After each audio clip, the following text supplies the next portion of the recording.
Este é o Juridicast, o seu podcast de negócios jurídicos, e eu sou o Leandro Ramos. Hoje eu quero falar sobre um número que a maioria dos sócios de escritório não conhece. Quanto custa, de verdade, uma hora de trabalho dentro do seu escritório? E eu não falo do preço que você cobra do cliente, mas o custo real de produzir aquela hora. E mais, quem está produzindo essa hora? Esse é o tema que incomoda, mas que separa o escritório que cresce de verdade do escritório que só está ocupado. Para essa conversa, eu recebo a Luciene Rodigério, sócia fundadora da LRS Consulting, autora do livro Gestão Financeira e Estratégica para Escritórios e Advocacia. Luciene, seja muito bem-vinda ao Juridicast. Oi, Leandro. Eu que agradeço demais o convite. Eu estou muito feliz de estar aqui mais uma vez, falando para os ouvintes do Juridicasts aí sobre finanças nos escritórios. Que bom tê-la conosco de novo, Luciene. E pra gente entrar no tema, se eu te contratasse hoje para fazer um raio-x financeiro de um escritório de médio porte, qual que é a primeira coisa que você olha e que normalmente está faltando no financeiro de um escritório de advocacia? Leandro, em geral, eu começo fazendo algumas perguntas. Tá. Vou trabalhar no escritório, é um cliente novo, é alguém que está batendo um papo comigo, pedindo uma análise, pedindo uma avaliação. A primeira coisa que eu faço é começar com algumas perguntas. Se tem ou não orçamento de receitas. Por quê? Porque aí eu entendo se o escritório tem algum tipo de planejamento financeiro ou não. Se o escritório faz fluxo de caixa, para entender se ele acompanha os números, porque fluxo de caixa é uma métrica importantíssima para o escritório. Se ele tem fundo de reserva, que é uma das coisas que em geral estão faltando. Se o escritório tem algum tipo de segurança financeira, fundos de reserva, e por conta disso, obviamente, os investimentos. Se o escritório faz relatórios gerenciais e se ele acompanha os números, faturamento, receita, custo, despesa, né, não só o fluxo de caixa. Se o escritório vê, por exemplo, um relatório de timesheet para poder analisar a eficiência do escritório e tudo mais. Então, eu faço essas perguntas para entender se o escritório, que nível que esse escritório ele tem de maturidade e se ele faz acompanhamento dos números, se ele faz algum tipo de reunião regular, né, por exemplo, uma reunião mensal para apresentação dos números, para entender o nível de maturidade e aí no que eu posso ser útil na consultoria para esse escritório, a depender do que eu estiver ouvindo e das respostas aí desse cliente. Legal. E, Luciene, tem um cenário que vejo muito comum nos escritórios, que é o escritório fatura cada vez mais, né, ano após ano, ou seja, vai aumentando o faturamento, e aí por conta disso acaba tendo que contratar mais advogados e advogadas, mas o lucro por sócio acaba não evoluindo, eventualmente até cai. Financeiramente, o que acontece com esse tipo de escritório? Então, Leandro, eu acho que é importante só a gente pontuar o que é a diferença entre faturamento e lucro. Porque às vezes o escritório ele tem um faturamento muito expressivo, mas quando você vai olhar, fazer uma análise da rentabilidade, a gente vai perceber que o lucro dele não é tão grande. Então, tem uma diferença muito grande entre o que é faturamento e o que é lucro. Lucro é quanto sobra no bolso, no escritório, no final, depois de pagar o imposto, de pagar os custos, de pagar as despesas desse escritório. Tá? Então, por exemplo, vou dar um exemplo. A gente tem dois escritórios. Um que fatura 1 milhão e tem 100 mil de lucro. Um outro escritório que fatura 500 mil, metade desse valor, e também tem 100 mil de lucro. Qual escritório é melhor? O que fatura 1 milhão e tem 100 mil de lucro ou o que fatura 500 mil e tem 100 mil de lucro? Um tem 10%, o outro 20%. Então, Sim. Nem sempre o faturamento, olhando ele sozinho, isolado, é um indicativo de que o escritório está bem. Porque o escritório pode estar tendo uma margem negativa, por exemplo, ou muito baixa. Então, a gente precisa ter esse diferencial. Isso é a primeira coisa. E o que é importante também a gente olhar? Para a precificação. Porque quando a gente faz a precificação, a gente define as margens que o escritório vai ter. Quando a gente faz precificação, e é uma dificuldade que eu vejo em muitos escritórios com os quais eu trabalho, enfim, quando eu converso com alguns sócios de escritório, muitos têm dificuldade de fazer a precificação. E o que acontece? Quando você não precifica corretamente, então, por exemplo, eu vou precificar um caso para o escritório, eu acho que é o sócio que vai trabalhar e mais um advogado júnior. Só que eu precifico, eu esqueço de pôr nessa conta imposto, eu esqueço de pôr nessa conta o overhead que eu tenho, porque eu tenho uma estrutura para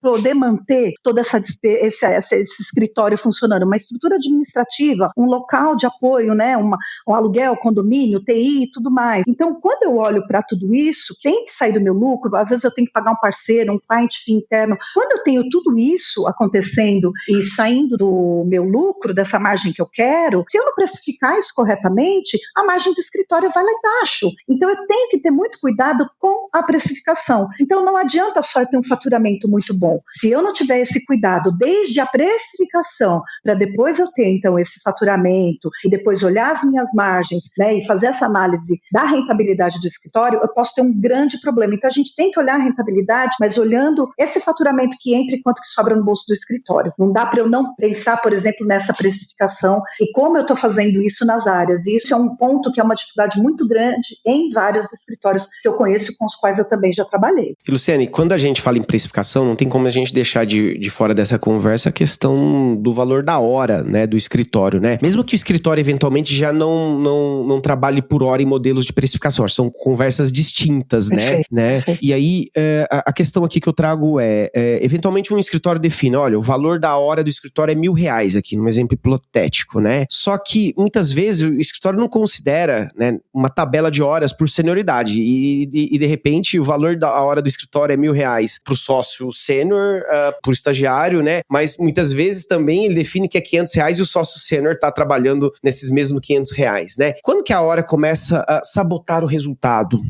Primeiro, acho que é importante destacar, mais uma vez, que o cliente quer a cobrança, quando o cliente quer, ele não quer muita cobrança por hora, na verdade, ele quer uma previsibilidade do que ele vai gastar com o escritório. Então, esse é o primeiro ponto, quando a gente fala de cobrança por hora. E para entrar no teu ponto, que é a hora flat, que cuidado que a gente precisa ter? Ela é muito relativa no seguinte sentido, quando a gente pensa que a gente tem tanto um sócio trabalhando quanto um pleno, né, um advogado júnior e às vezes um estagiário, é que a gente tem uma disparidade muito grande de custos aí, né? O custo tem um escritório, um sócio para um escritório, e o custo tem um estagiário e um júnior para o escritório. Então, quando a gente olha essa hora flat, a gente precisa entender para precificar esse custo tanto do sócio quanto do júnior para poder tentar fazer esse mix de profissionais para a gente ver o que a gente vai vender como hora flat para alguns clientes, que isso acontece, às vezes é um cliente mais antigo que ele quer ter uma ideia de quanto que ele vai cobrar ou faturar, isso é muito comum, principalmente em clientes mais antigos dentro do escritório. E esse cuidado que a gente precisa ter é para não ter prejuízo quando, num contrato que a gente tem uma hora flat, trabalhe muito sócio, isso vai desequilibrar, porque a gente vai ter, então, uma margem negativa, ou se trabalha também muito júnior, que o cliente vai virar e falar, escuta, só júnior, tem esse monte de retrabalho também. Então, tem que ter esse equilíbrio, e para isso tem que ter uma análise de timesheet, uma análise do sócio ou do head de área, que vai cuidar especificamente desse contrato, para que tenha o equilíbrio dos profissionais que trabalham. Então, vai trabalhar um júnior, vai precisar de algum tipo de revisão de trabalho de um sócio ou de um head, ok. Então, isso daí precisa ter esse equilíbrio, porque só chegar e falar, a hora vai custar, por exemplo, no teu exemplo, né, R$1.000. Será que ela vai conseguir ter algum tipo de margem com essa hora de R$1.000? Depende. Se eu tiver menos senioridade, a minha rentabilidade é maior. Quanto mais eu tiver usando um sócio, um sênior, menor vai ser a minha rentabilidade. Então, ele precisa ter esse equilíbrio pensando nessa hora flat. Então, precisa sim fazer a conta e entender como que é que funciona e limitar essa participação. Dá para eu trabalhar? Dá, mas eu sócio tenho que trabalhar menos, porque senão esse contrato não vai ser rentável. Então, essa análise e gestão precisa ser feita. Luciane, tem um autor que certamente você conhece, que é um clássico da gestão de escritórios de advocacia, que é o David Maister, né? Que ele é um livro antigo, mas que ainda muito atual em uma série de aspectos, que ele fala que cerca de 40% a 50% do tempo de advogados sêniores muitas vezes é gasto fazendo coisas que advogados mais júniores poderiam estar executando essas tarefas, e ainda com qualidade, né? E eu nem estou considerando IA, até porque na época que eu escrevi esse livro, certamente estávamos distantes de termos inteligência artificial. A minha questão que eu trago é, você acha que esse número, na realidade brasileira, ele é meio parecido? E o quanto que isso pode afetar justamente na rentabilidade, nesse papo que a gente está tendo aqui? Sim, pela minha experiência, Leandro, esse número, ele é alto, e eu acho que em alguns casos, pode ser até mais alto do que está realmente nessa pesquisa, né, nesse livro e tudo mais, nesse autor, né? Porque o que acontece? A gente tem um trabalho que muitas vezes ele é realizado por um júnior ou por um pleno, e aí o que acontece? Um sênior vai olhar esse trabalho, ou um sócio vai olhar esse trabalho, e ele tem a tentação, ele quer reescrever o trabalho. Quando acontece isso, esse sênior, o que ele faz? Ele prefere ir lá pegar o trabalho e reescrever do zero, e isso daí eu já vi muitas vezes em discurso de sócios e de sêniors.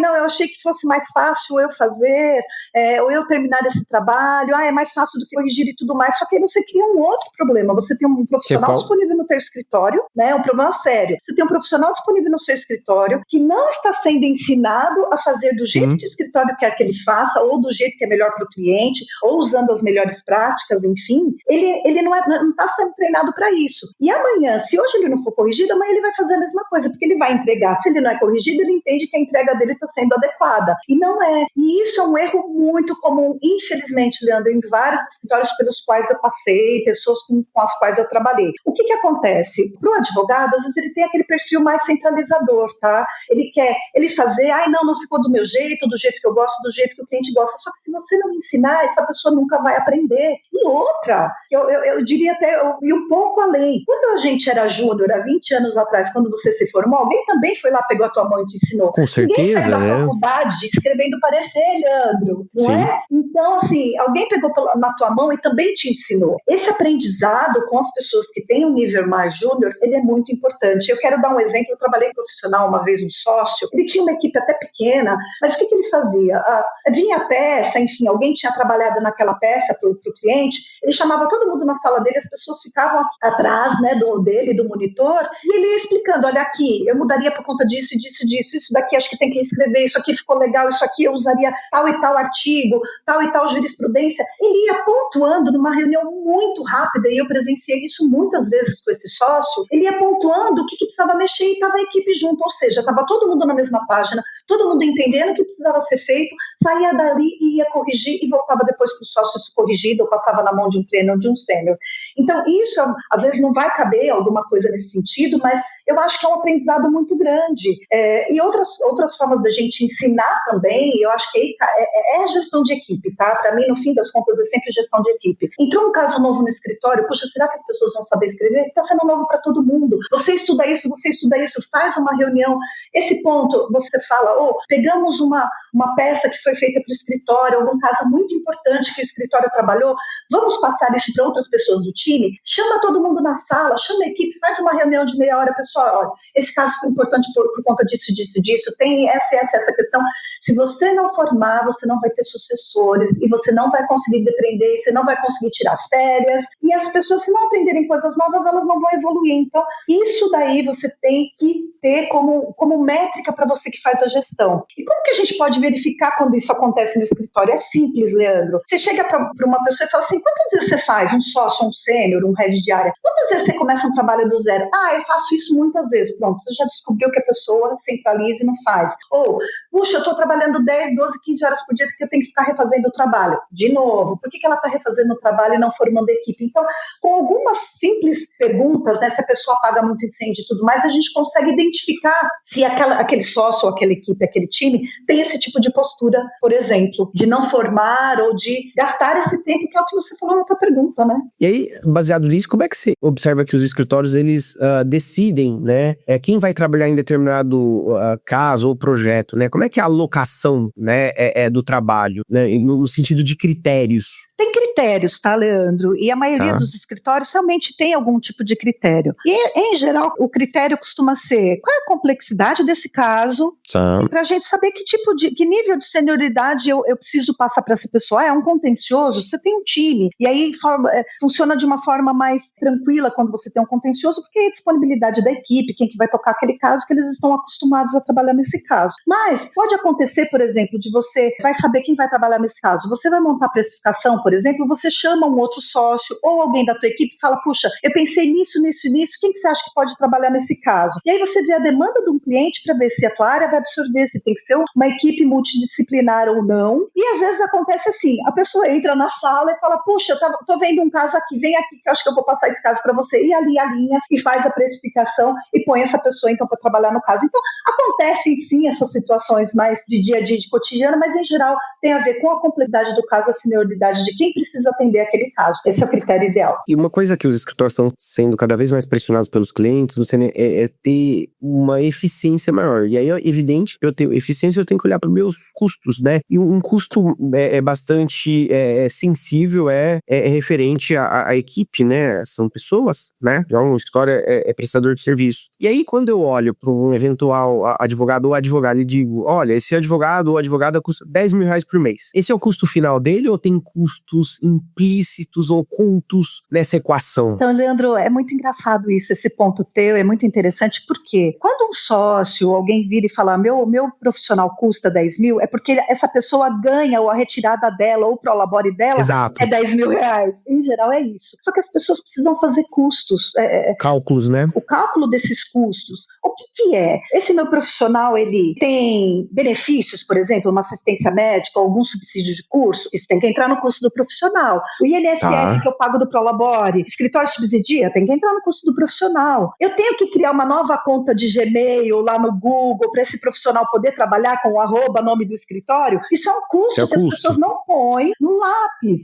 Eu tenho que ter mais uma mesa. Ele tem uma licença de determinados... Quantos softwares ele tem licença além do Gmail ou da Microsoft, né? Tem outros softwares jurídicos, né? Perfeito.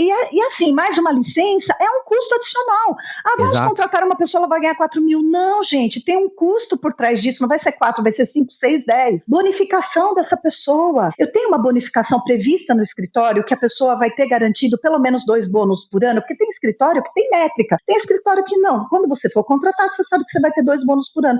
Isso tem que entrar na tua conta. Você tem 12 faturas por mês, isso tem que entrar na tua conta por ano, né? Esse custo de bonificação, de despesa administrativa, o custo operacional, o IPTU, o custo da ocupação, o imposto que você tem para pagar, né, o imposto da sua fatura, tudo isso tem que entrar na sua conta. Então, o custo do profissional, invariavelmente, não é 10 mil. É sempre 10 mil com mais alguma coisa que a gente precisa pôr nesse custo do profissional, quando a gente está falando de custo, para a gente poder, inclusive, usar para precificação e tudo mais. E isso, Leandro, por pior que pareça, é um erro extremamente comum. Isso acontece todo dia em escritórios de advocacia. Por que isso é tão comum e tão preocupante? Porque quando o sócio vai precificar, e tem sócios que têm dificuldade, mesmo com muitos anos de escritório, tem dificuldade de precificar, esse sócio vai precificar usando os 10 mil e não quanto essa pessoa efetivamente custa. E aí a gente vê que a nossa margem está indo para o beleléu, porque tem que fazer a conta, não tem jeito, você precisa fazer a conta, né? Eu fico imaginando o seguinte, tá, Luciane, baseado no nosso papo aqui, né, uma conta muito simplória, tá? Eventualmente, né, dentro dos 10 mil, eventualmente esse profissional custe mais 15, 20% a mais, que eventualmente é a margem final do escritório, seria. Exatamente. Então, zerou a margem, né? Às vezes é mais que isso, por exemplo, se você for considerar uma bonificação, só para dar um exemplo. Exato, aí certamente é mais. Você deu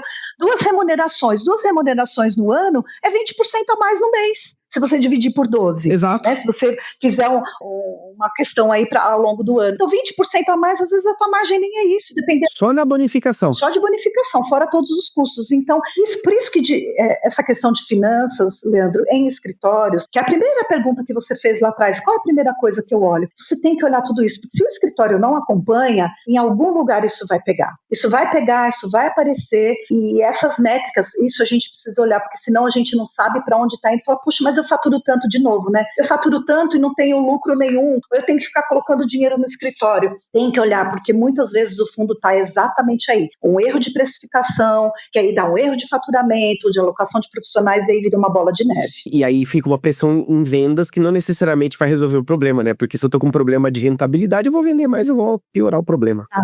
Exatamente, Leandro. Aí o pessoal de BD é pressionado para vender mais, e aí você olha de novo, não é o faturamento, é o quanto sobra no escritório, né? Os 100 mil e 100 mil, que é 10 ou 20%, tudo isso faz parte dessa conta. A gente precisa analisar os números com calma. E ainda dentro da questão da rentabilidade, Luciane, quando as firmas começam a medir rentabilidade de casos e de clientes, frequentemente descobrem também que alguns clientes destroem a rentabilidade do escritório. Como você ajuda um escritório a enxergar quais clientes estão trazendo ganhos efetivos para a banca e para identificar também aqueles que estão eventualmente corroendo a margem do escritório? Leandro, essa pergunta tua é muito, muito importante.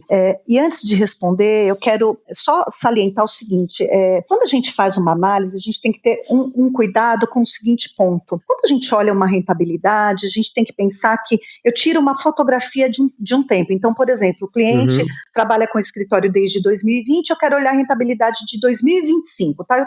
O caso está no escritório, digamos que seja um contencioso, está no escritório desde 2022 ou 2023, por exemplo. Eu estou olhando a fotografia de 2025. O que pode acontecer? Por isso que eu estou falando, é um disclaimer. Isso é importante, então eu estou pontuando porque isso acontece. Eu estou olhando 2025, aí você olha e fala assim, esse cliente é super rentável, que cliente fantástico, temos que manter ele no nosso escritório. Só que a gente esquece que esse cliente, em 2024, ficou devendo o ano inteiro essas faturas ou um êxito, ou algo que eu deveria ter recebido em 2024, estamos falando de 2025 no exemplo, tá? Em 2024, ele ficou devendo várias faturas de honorário que ele pagou em 2025. Então, isso vai enviesar a minha análise de 2025. Então, eu tenho que ter isso para dar um exemplo, tem N exemplos para dar, tá? E o contrário também é válido. Nossa, esse cliente aqui está negativo. Eu recebi em 2024, lá ele ficou super positivo, e em 2025 foi quando o trabalho efetivamente começou, que eu tive que trabalhar, a equipe se envolveu e tudo mais e tal, só que eu já tinha recebido no ano anterior. Então ele entrou o recebimento na minha análise do ano anterior, e no ano de 2025 essa análise vai ficar parecendo o quê? Que o cliente não é rentável, quando na verdade ele é sim. Então, é um disclaimer importantíssimo, tá? Então, dito isso, o que a gente precisa olhar? Pensar nessa fotografia, mas pensar nessa rentabilidade ao longo do tempo, tá? Então, se ao longo do tempo eu olho para esse cliente e vejo essa rentabilidade dele, essa oscilação, se o cliente é rentável ou não, eu olho o meu timesheet, eu olho a equipe que está trabalhando, por isso que gestão é tão importante, tá? E aí eu quero também falar agora um outro ponto que é em relação ao timesheet, porque tem tudo a ver com essa questão de rentabilidade, que o timesheet, às vezes os advogados têm muito preconceito com o timesheet, ou tem preguiça de fazer o timesheet, só que o timesheet, ele é muito além do que, eu quero controlar, não é isso, o timesheet ele é uma ferramenta importantíssima de gestão, né? Do escritório. Exatamente. Sem o time, como que você vai saber se um cliente é rentável ou não, se eu não sei quanto tempo eu despendi naquele cliente? Se eu não sei quanto tempo eu despendi, eu não sei se eu gastei 1 hora e ele é rentável, se eu gastei 200 horas e ele não é rentável. Eu só consigo através do timesheet. Então, o timesheet é uma ferramenta importantíssima de gestão. E o que acontece em escritório de advocacia, Leandro? Os sócios são os que têm mais resistência para digitar o timesheet. Só que isso é um problema. Por quê? Porque quem que é o maior custo do escritório?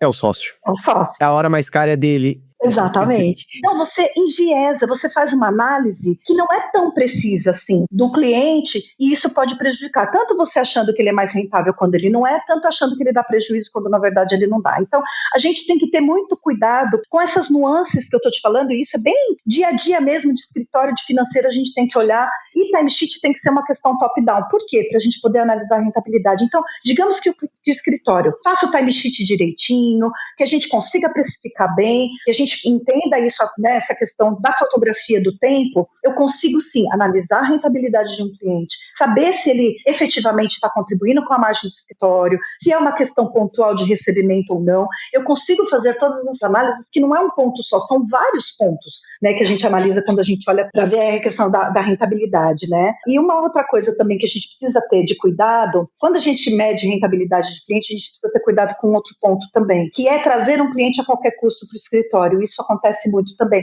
Eu quero esse cliente no meu portfólio, e aí eu quero jogar meu preço lá embaixo, eu sei que eu vou ficar no break-even, no 0 a 0, mas eu preciso trazer esse cliente porque ele me prometeu que vai trazer outros casos para o escritório e outros casos que vão ser rentáveis. Tenha muito cuidado com isso, tá? Na minha experiência, em vários escritórios, a gente toma na cabeça mesmo, prejuízo. Por que, Luciene? E depois, com o tempo, Leandro, isso efetivamente não acontece, né? O escritório acaba não recebendo essa demanda de cliente, e em outra análise, depois de 2 ou 3 anos, você tem que pensar o cliente, porque, obviamente, ele está te trazendo prejuízo, e não vieram outros casos para o escritório. Isso é muito mais comum de acontecer do que a gente gostaria, Leandro. E isso é uma coisa muito importante. Então, tenha cuidado, você que é sócio, tenha cuidado com esse discurso. Não, eu vou trazer o cliente, porque depois ele vai trazer outros casos. Cuidado, muito cuidado. Pela perspectiva aqui de marketing e de BD, eu também tenho essa mesma visão, Luciane, porque eu vejo que é natural a gente querer um cliente, e às vezes um cliente desejável, ele também percebe, ele sabe disso. E ele usa isso como uma técnica de negociação, né? Ele sabe do valor dele, e aí ele fala, não, me dá um desconto aqui, é só pra gente começar um trabalho, eu conhecer você, e depois a gente recalibra os preços. Só que a grande verdade é, se você começa cobrando 20%, 30% a menos, dificilmente você vai cobrar o preço correto. Não vai subir mais o preço. Ou ainda ter aquele velho discurso, não, me indica, vamos começar um preço mais baixo, eu vou te indicar outros clientes. Ele dificilmente vai te indicar. E se ele te indicar, ele normalmente vai te indicar falando que ele pagou mais barato. Então ele vai te indicar gente querendo 20%, 30% pagar menos. Então, isso não é bom negócio. Nunca foi, né? É um grande engodo que acontece, né? E é um discurso que é pregado dentro dos escritórios. Eu já presenciei várias vezes de virar para os sócios e falar assim, olha, esse bid que a gente está participando, ele não é vantajoso para o escritório. Não vamos entrar. Olha, fizemos a conta aqui. Os profissionais que vão participar com o nosso custo, a gente vai ter prejuízo. Não dá para trabalhar com essa hora, não dá para trabalhar nesse valor por caso. Não, mas eu quero entrar no cliente. Olha, não dá por conta disso, não paga nem o imposto, a gente vai ter prejuízo nesse caso, a gente vai ter muita gente trabalhando. Então não tem que entrar, né? Não tem que entrar. E às vezes o escritório quer porque aquele cliente, ele é um cliente pá. Será que o outro escritório, e aí é uma pergunta, né? Será que aquele cliente, aquele outro cliente, aquela multinacional, está se preocupando se aquele cliente X que você acha que é importante está no teu portfólio, por isso que ele vai te procurar? Que é o mesmo discurso que a gente tem com o ranking. Será que lá no ranking eu vou te procurar para ver? Quer dizer, será que isso tem essa ligação tão direta assim para valer o risco de eu comprometer a rentabilidade do escritório com esse discurso? É um ponto para gente. É um ponto de reflexão. A que preço, né, vale esse cliente? A que preço vale ter o logo desse cliente na sua apresentação comercial, né, como um cliente do escritório? Perfeito, uau, tá bom. Eu vi uma frase uma vez que eu acho tão verdadeira: tem dinheiro que você tem que deixar na mesa, tem dinheiro que não vale a pena você trazer para o teu escritório porque vai te causar um problema, vai mexer na tua rentabilidade, aí você não consegue bater meta, aí a equipe não ganha bônus por conta de você não ter batido a meta. Quer dizer, é um efeito cascata para N fatores dentro do escritório que depois você não consegue controlar, porque quem precifica é o sócio, é o head da área, não é o júnior e o pleno. Então, se você precificar mal, ou se você aceitar esse tipo de situação dentro do seu escritório, podem ter outras outras áreas e realmente macular a margem do escritório e o resultado do escritório, sim, né? Com certeza. Luciane, se o sócio ele é avaliado pelas horas que ele pessoalmente fatura, por uma lógica, ele é incentivado a acumular trabalho e não delegar, né? Uhum. E se ele é avaliado pela rentabilidade dos casos que ele lidera, né, o incentivo muda completamente. Como sair dessa armadilha? Então, Leandro, a gente precisa analisar os números da equipe. Né? Tá. Contra dados não há argumentos. Com certeza. No financeiro são dados, a gente analisa os dados. Como a hora do sócio é a hora mais cara, a rentabilidade sempre vai ficar menor. Então aqui a gente tem que ver que tipo de análise a gente vai fazer. Então um ponto que é importante. Às vezes acontece, e aí é uma questão do escritório como instituição, desse sócio ter como métrica de avaliação para a distribuição de lucro desse sócio, de capital e tudo mais, o tempo que ele bila para os clientes. Então quanto que você trabalha para os clientes? Isso é um fator dentro da distribuição de lucros desse sócio, é um componente. Então, o escritório precisa avaliar se dentro desses componentes, se esse fator ele é muito importante. Porque o que acontece? O sócio traz para ele, porque é óbvio que ele quer ganhar dinheiro, ele quer ser bem remunerado por isso, e aí ele faz, o que ele faz? Ele trabalha mais para o cliente, né? Ele tem que ter aquelas horas biláveis, e aí ele não passa esse trabalho para a equipe. E aí tem um peso diferente. E aí, quando você olha, a rentabilidade ela é menor. E aí, quando você olha, você não está passando trabalho para a equipe. Então, ele vai ter um efeito aí em cascata que prejudica a área desse sócio, né? Essa área e esse time. Então, eu acho que eu acredito que seja a melhor forma de métrica. Eu acho que dá para colocar, acredito que a gente pode colocar esse componente, mas ele tem que ser uma parte pequena desse componente, por exemplo, né, que você usou. Se ele é avaliado pelas horas que ele trabalha. Então, assim, tem que ser um componente, mas tem que ser um componente menor. Componente que é mais importante? Eu olhar as horas que meus integrantes trabalham para os meus clientes, por exemplo. Tá. Isso pode ser um componente maior. Por quê? Porque como sócio eu tenho que fazer gestão de equipe. Se eu fico só trabalhando, eu não faço gestão de equipe, eu viro um gargalo dentro do escritório porque nada sai, eu perco prazo. Se eu trabalho no contencioso, então isso é crítico. Eu lembro de um sócio que nós trabalhamos, que eu trabalhei do contencioso, que ele era um gargalo, tudo parava nele. Por quê? Porque uma das métricas que tinha um peso grande era esse tempo que ele bilhava para os clientes. Então, pode ser uma métrica? Pode, mas tem que ter um peso muito muito menor dentro dessa distribuição. Se não sócio, ele é uma pessoa, ele quer ganhar dinheiro, ele quer, enfim. E aí a gente cai em outros erros. Então, por exemplo, a tua hora bilável. Se traz um cliente, você trabalha para esse cliente. Você não quer nem fazer cross-selling, porque você quer trabalhar para esse cliente. Você quer trazer tudo para dentro da tua área. Sim, porque você vai ganhar mais com isso. E aí você cria uma idiosincrasia dentro do escritório que é muito perigosa. Você está fazendo o trabalho da área X quando a sua expertise é Y. E eu já vi isso acontecendo, Leandro. Isso é preocupante. Então tem que ter muito cuidado. Então, assim, é uma questão institucional, né? Na minha opinião, é institucional. O escritório tem que tratar isso como algo institucional. Pode ser uma métrica, pode ser, mas o peso dela tem que ser infinitamente menor do que as outras métricas. Por exemplo, o que você traz, o que é cross-selling, a parte de gestão da equipe, isso é muito mais importante do que você bilar a hora para um cliente. Não que você não vai trabalhar, que você não vai advogar, não é sobre isso. Mas tem que ser um componente muito menor no peso dessa remuneração desse sócio, dessa distribuição de lucro. Nosso papo tá muito bom, Luciano, mas a gente tem que caminhar aqui pro final, pro fechamento. E como uma pergunta final, imagina que um sócio ou uma sócia que está nos ouvindo agora esteja pensando, eu nunca fiz essa conta, né, de rentabilidade, nunca olhei quanto que eu tô ganhando caso por caso, né, e nunca também separei o valor da hora por senioridade, eventualmente, né, não para necessariamente cobrar por hora, mas para saber o valor dos meus custos. Por onde ele começa amanhã? Começa amanhã de manhã. Se o escritório tiver um ERP, um sistema jurídico integrado, a parte jurídica com a parte administrativa e financeira,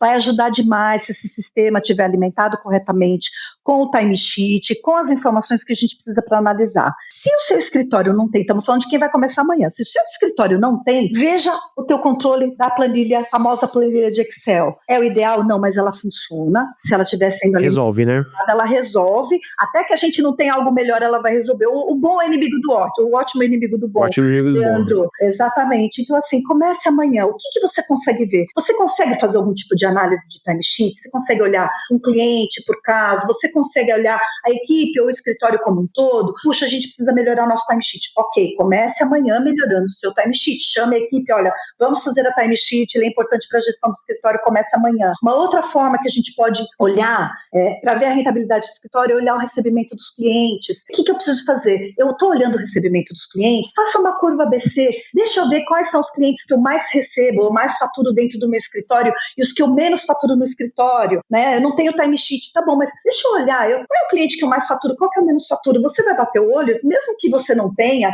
e aí é importante que você passe a ter, mas olha para os seus clientes, você vai olhar e falar assim, puxa, desse cliente aqui me trouxe 20 mil reais, dando um exemplo, 20 mil reais de faturamento, mas a gente trabalhou tanto para esse cliente no ano passado, você consegue, você sabe para quem você trabalhou mais, quem você trabalhou menos. Então, olhe para esses casos. Uma outra coisa que você pode olhar, o custo desse profissional e a senioridade dele, para você poder ter um balizamento de hora, então break-even, qual é a hora que eu tenho, como que eu estou vendo esses contratos desses meus clientes, como são as horas desses profissionais dentro do meu escritório, faça essa conta de novo, como a gente falou lá atrás, não é só os 10 mil reais que a pessoa acha que é o custo, que é o que aquela pessoa ganha, é um valor maior, coloca todo esse custo na ponta do lápis, veja quanto efetivamente é o custo de cada nível de profissional, de júnior, pleno, sênior, dentro do teu escritório. Você precisa saber esse número para precificar e para fazer uma gestão do escritório. Uma outra coisa, eficiência, a gente está falando, né, do timesheet. Essa eficiência ela é super importante. Quem que está ocioso na minha equipe? Quem está trabalhando demais na minha equipe? Você consegue fazer essa análise para poder redistribuir o trabalho, para entender qual é o cliente que está mais demandando. Às vezes, Leandro, eu já passei por isso muitas vezes, o escritório chega e fala, eu preciso contratar para minha equipe que está todo mundo trabalhando demais. Eu vou fazer a análise do timesheet, a eficiência é 60%, 70%,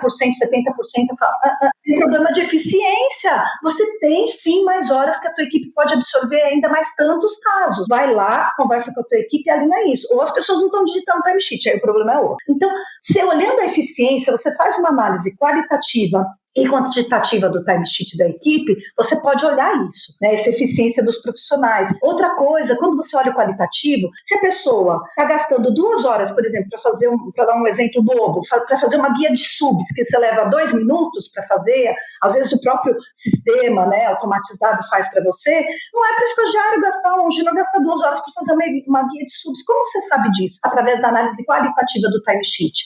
E aí, Leandro, tudo isso para dizer o quê? Que a gente vai ver a sustentabilidade do escritório. Hoje a gente planta para colher o fruto amanhã. Você não planta hoje para colher hoje. Você planta hoje, você analisa hoje para você colher o fruto amanhã. Então, a gente precisa ter constância, a gente precisa ter dedicação, a gente precisa ter profissionais dentro do escritório que vão trabalhar para ajudar o escritório com esses números. Porque o sócio ele não aprende na faculdade. Ok, ele não aprende sobre finanças, nem sobre marketing, nem sobre outros assuntos, mas isso não é desculpa. Você vai ter que correr atrás desse gap de aprendizado e você pode trazer uma pessoa que vai trabalhar com você, que vai ser um profissional capacitado para ler os números, que vai ser um consultor capacitado para te ajudar a analisar esses números e redesenhar o escritório. Então, traz tudo isso, constrói, né, essa constância, essa dedicação para ter essa sustentabilidade do seu escritório, começando amanhã, não tem desculpa. Muito bom, Luciano. Eu agradeço imensamente, mais uma vez, por você ter participado do Juridicast e trazer tanta clareza sobre um tema importante e que muitas vezes ele é negligenciado no dia a dia dos escritórios. Eu que agradeço, Leandro. Foi um prazer estar contigo. Até uma próxima vez. Muito obrigada e obrigada aí aos nossos ouvintes também. Obrigado.